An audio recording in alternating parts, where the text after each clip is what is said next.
अस्सलामुअलैकुम everyone, welcome to जोर का जोर। मीरब जीशान की तरफ से आपको बहुत बहुत खुशामदीद और बहुत सारी बातें आज हम करने वाले हैं। सबसे पहले बात करेंगे इंडिया और बांग्लादेश के दरमियान टेस्ट जारी है और क्या अमेजिंग सा मैच इस वक्त जा रहा है।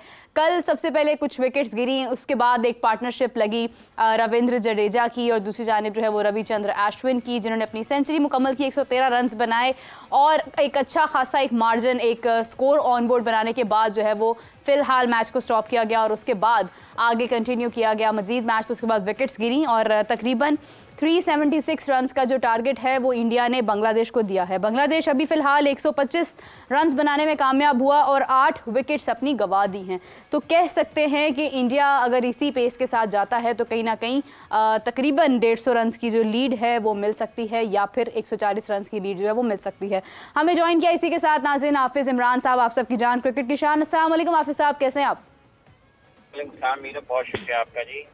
हाफिज साहब, एक तो मैच जारी है इंडिया बांग्लादेश का और कल जो एक पार्टनरशिप लगी जिसमें सेंचुरी भी हुई रविचंद्र अश्विन की, उनकी एज को अगर हम देखते हैं, उनके स्टेमिना को देखते हैं, इंजीनियरिंग माइंडसेट है, उसके साथ हर चीज़ को स्केड्यूल करने के बाद उनकी सेंचुरी मुकम्मल हुई और आज जब मजीद अगले दिन का आगाज़ हुआ तो उस वक्त विकेट्स गई और उन्होंने तकरीबन 376 रन का टारगेट दिया है। हाफिज साहब, क्या उम्मीद कर रहे हैं? 8 विकेट्स बांग्लादेश की जा चुकी है, कितनी लीड ले लेगा इंडिया?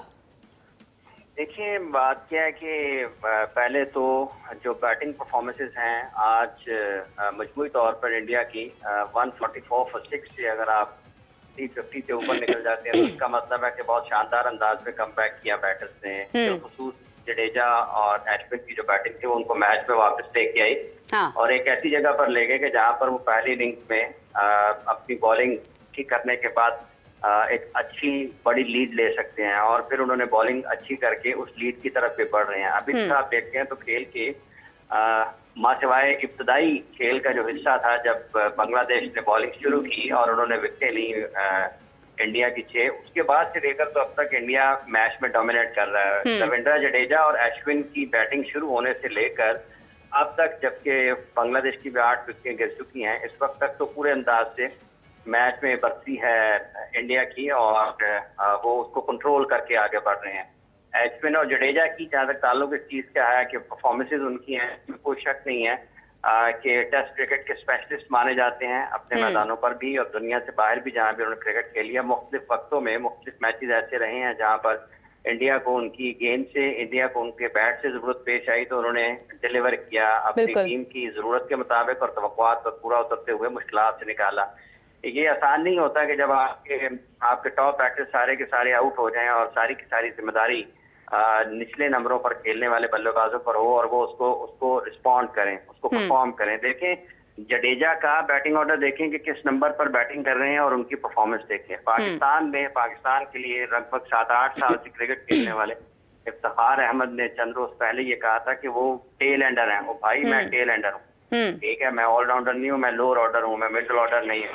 तो जिस बैटिंग ऑर्डर, जिस नंबर के ऊपर रविंद्र जडेजा ने बैटिंग की है, अश्विन ने बैटिंग की है, क्या वो ये उजर देंगे? और ये याद रखा जाए कि वो ऑलराउंडर्स की कैटेगरी में आते हैं, ठीक है जी। और अश्विन जो है वो एक स्पेशलिस्ट स्पिनर की हैसियत से सिलेक्ट होते हैं, वो बैट्समैन की हैसियत से या ऑलराउंडर की हैसियत से सिलेक्ट नहीं होते हैं, वो एक बॉलर की हैसियत से सिलेक्ट होते हैं। तो क्या ये उजर माना जा सकता है? इसलिए जो टॉप प्रोफेशनल्स होते हैं, जो खेल की समझ बूझ रखते हैं, जो स्किल्स में जिनके स्किल सेट्स जो हैं वो हाई होते हैं और जिन्होंने दुनिया में कुछ अचीव करना होता है, वो किसी भी नंबर के ऊपर जहां पर टीम को जरूरत होती है वहां पर परफॉर्म करते हैं। कता नजर इसके कि आप 8वें नंबर पर आए हैं लेकिन आपकी जो सिलेक्शन हुई है वो उस नंबर, या तो आप ना खेलें या फिर अगर आप खेलें तो नंबर को आप बीच में मत लाएं। और कितनी लंबी क्रिकेट खेलने के बाद भी अगर आप ये पेश करते हैं तो फिर इसका मतलब ये है कि ये जो परफॉर्मेंसेज इन दोनों खिलाड़ियों ने यहाँ पर दी हैं, ये कंपैरिजन ना तो स्किल्स का है, ना ये टेम्परामेंट का है, ना फॉर्मेट का है, सिर्फ उस सोच का फर्क है जो हम अपने नाज़रीन को बता रहे हैं कि ये फर्क है। और जब आप इस माइंडसेट के साथ क्रिकेट खेलते हैं कि आपने परफॉर्म करना है बैन अवी सतह पर, जहां पर टीम को आपकी जरूरत है, तो फिर आप अश्विन और जडेजा से जैसी परफॉर्मेंसेज आपको नजर आती हैं। और जब आप इस अंदाज से क्रिकेट को सोचते हैं, लो जी मैं तो 8वें नंबर पर जा रहा हूँ, मैं तो 7वें नंबर पर जा रहा हूँ, ठीक है, तो आप अलाउ कर रहे हैं ना कैप्टन को कि आपको उस नंबर पर खिलाया जाए। आप खुद उसके लिए बैटिंग कर रहे हैं, वहां पर जाकर खेल रहे हैं।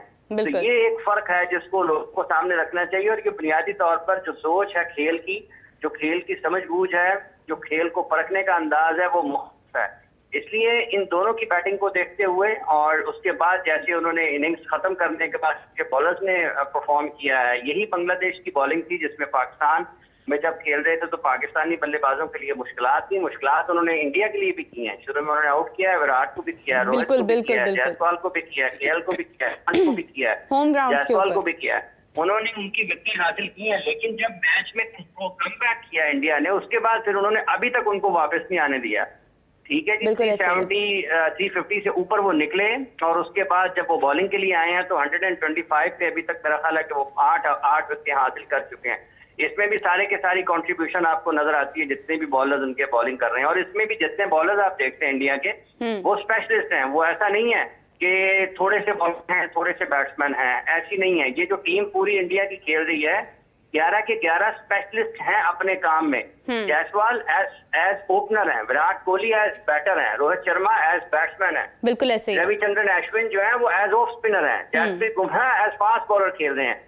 तो स्पेशलिस्ट का खेल है क्रिकेट। और अगर आप स्पेशलिस्ट के जरिए क्रिकेट को नहीं आगे लेकर चलते हैं, वो प्रोपोगेट नहीं करते हैं, वो लोगों में पैगाम दुरुस्त नहीं पहुंचाते हैं, तो फिर आपके नताइज ठीक नहीं होते हैं।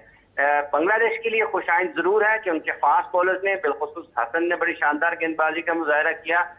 क्रिकेट में ये जो एक नई चीज डेवलप हुई है, फास्ट बॉलिंग का शोबा उनका बेहतर होता नजर आया है, आ रहा है। पाकिस्तान के खिलाफ भी उन्होंने अच्छी परफॉर्मेंसेस दी, टेस्ट मैच जीते, जहां पर इंडिया भी उन्होंने एक मौके पर बैक फेंक दिया था, लेकिन वो वापस आए, इंडिया ने उसमें बाउंस बैक किया। लेकिन जो बांग्लादेश के फास्ट बॉलर्स हैं, उनकी भी कारकर्दगी काबिल तारीफ है और ये हौसला अफजा है बांग्लादेश क्रिकेट के लिए भी। जी बिल्कुल सही हाफिज साहब, क्योंकि अभी इंडिया की बात हो रही थी और जिस स्ट्रैटेजी के साथ उन्होंने अपना टेस्ट का मैच खेला है, यकीनन बहुत बेहतरीन अंदाज़ है जिसका जिक्र आपने भी किया।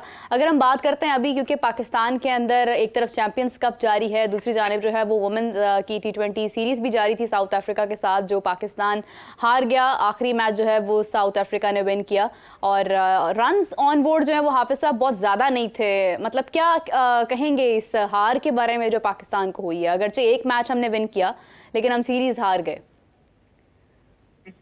पाकिस्तान की वुमेन्स टीम की कारकर्दगी हाल करीब में बहुत ज्यादा अच्छी रही है और एक एक मैच अगर आप बरसों बाद देखते हैं तो उसको बहुत ज्यादा उसके ऊपर खुश हुआ नहीं जा सकता।